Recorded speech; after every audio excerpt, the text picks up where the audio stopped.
Bonjour, aujourd'hui dans la série La question, je reçois donc Laurence Cortadelas qui va donc essayer de répondre à la question qui est qu'est-ce que le Qigong t'a principalement apporté dans ta vie?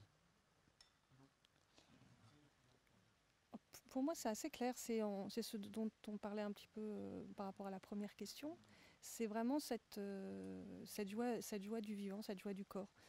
Il y a eu ça qui était absolument évident, c'est-à-dire cette force de la vie en soi et cette joie d'accueillir et de Mhm, laisser ce vivant s'exprimer, quoi, vivre.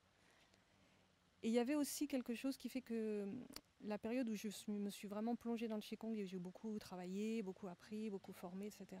C'était une période difficile de ma vie où j'avais beaucoup de soucis à l'extérieur, des choses vraiment difficiles. Et en fait, je me suis rendu compte que on pouvait prendre de la distance par rapport à ces choses-là mhm. aussi.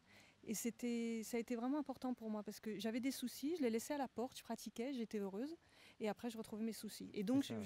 je pouvais être heureuse même si j'avais des soucis dans ma vie. Mhm, Et ça a été aussi important. Et c'est vraiment quelque chose que je cherche à transmettre aussi aujourd'hui.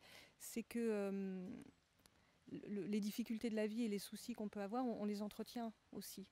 Et mhm. qu'on peut avoir une autre relation avec soi. Et qu'en soignant la vie en soi, eh ben on soigne aussi ses blessures, ses difficultés.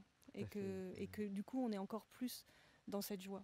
Dans Mhm. cette, Et oui, oui, et du coup, on développe cette faculté non pas d'être indifférent à ce que l'on vit, mais de les traverser simplement sans qu'ils viennent nous s'accrocher à nous. ouais.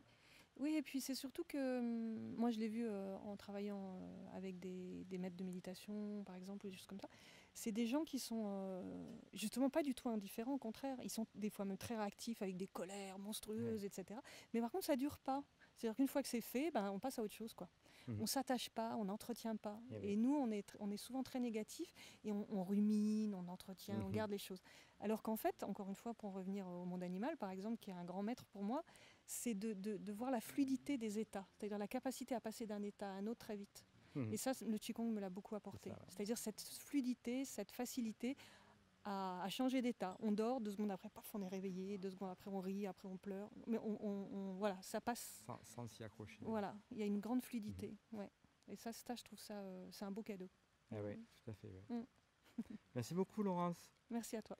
Merci, belle journée, belle pratique et à très bientôt.